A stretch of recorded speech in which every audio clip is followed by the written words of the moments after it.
Hey, it's Chris from The Chris Stefanic Show, where we dive into how to live a more joyful life every day in your everyday life, the kind of life that God dreams of for you. Check it out.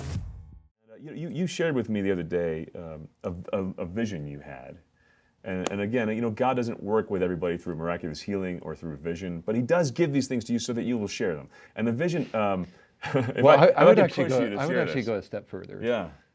Saint Teresa of Avila actually frowns on these kinds of experiences, which I've just had a lot of them in my life. Not the average dude. And I don't understand why. Yeah. But when you read some of her writings, she actually talks about some souls are so impoverished and so in need of God and signs. They're actually weak souls. And they need lots of signs to know that God's really there. And so I just have laughed like, that's me. I'm so weak.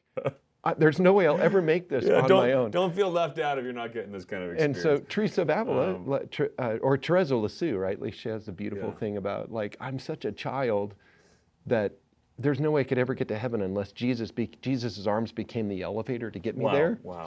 So like I think that's me. Yeah. So I'll share this vision that it was actually a dream. It really is in a visceral. But I would want to put it in the context of, okay, first of all, not everybody has these kinds of experiences. Second of all, what's the pain someone goes through when abuse happens? I think this vision Jim is about to share will help spell out some of what happens. Yeah. Go ahead. So first of all, not everybody has these kinds of things, and second of all, those who do have them they're probably maybe weaker in their faith, and God knows that they need more help. Yeah. So I think that's me.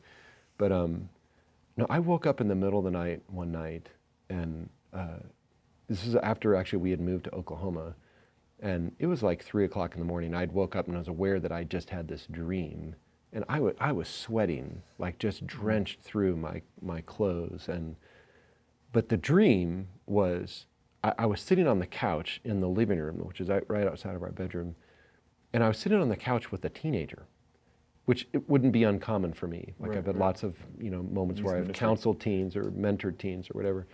But so I'm sitting on the couch, and this teen is like, I'm talking to them, and I think in the dream that I'm actually helping them.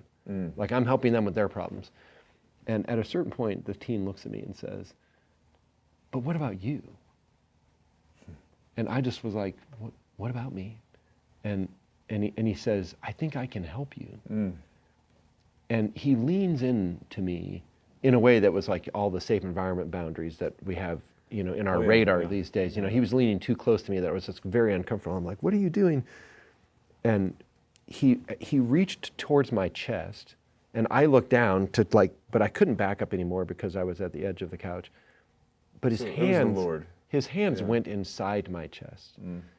And I did realize later that this was a teenage Jesus, which my abuser was a teenager. And he came to me in the form of that,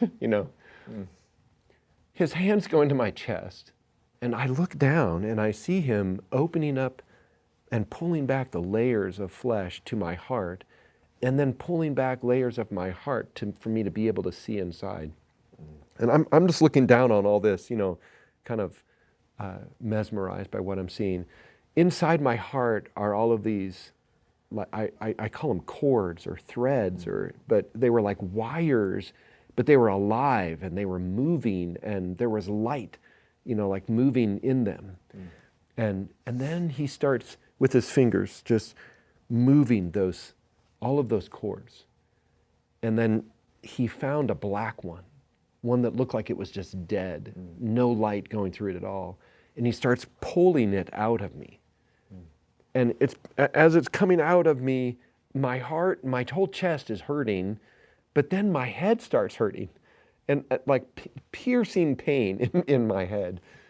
And this went on for, I don't know how long. The dream seemed to last for hours.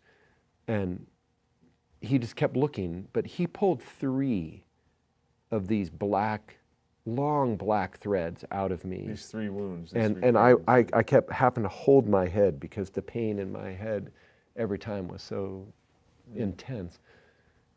And then I just woke up. I'm in the bedroom, I get up and I go out to the couch where the dream, the context of the dream was.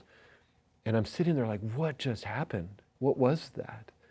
And I tried to pray about it that night. I tried to pray about it the next several days, and over the next several weeks, nothing happens, I talked to my spiritual director about it, and he's asking me questions, but no real clarity about what's going on there and what are these black threads and what's happening. And so months go by, I kind of forget all about it.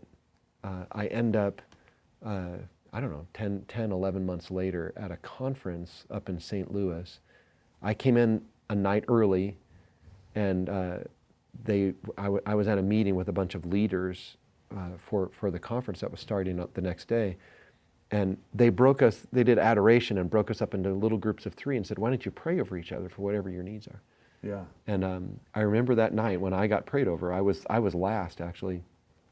But as the 2 people were praying over me, the woman that was praying had a vision, and she stops, like she's very, very abruptly says, I'm getting this really intense vision, and I don't know what it means.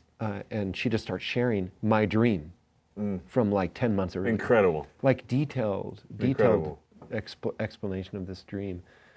And she's like, does this mean anything to you? And I was like, holy smoke, my gosh.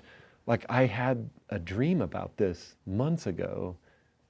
But it showed that connection of the head and the heart, right? Something happens in the heart and it goes right to the brain. Where my memories are. Yeah, right? those three chords. Yeah, so the wounds, like as I've dug into this and prayed into this over the last couple of years, the 3 fundamental wounds of sexual abuse are powerlessness. So you live with that lie that I don't have power. Right. Yeah. Betrayal.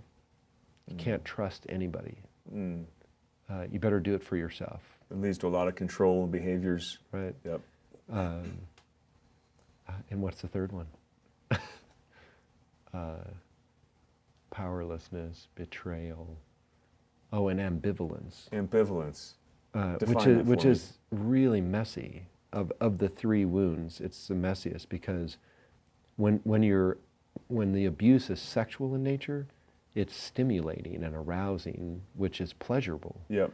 And so you have, like, the wound is something is happening to you that is criminal, that is just such a violation of your personhood, and evil, but you're actually enjoying it. And you have the lie that it was your fault. Yeah. And so the ambivalence, you kind of get stuck really for the rest of your life in this, or can get stuck in this kind of spiraling thought pattern of anytime you ever enjoy something, it's bad. Oh, wow. And anytime that you're around something that's bad, there must be something good. You know what I mean? Like you're kind of stuck in this place that just creates all kinds of confusion. Man, wasn't that a great conversation? I personally love these conversations. They help me live life to the full. And it's great to be able to do this in a way that you get to be a guest just watching and joining me in this journey to the kind of life that Jesus made us for. Be sure to subscribe so you never miss a video. We'll see you in the next one.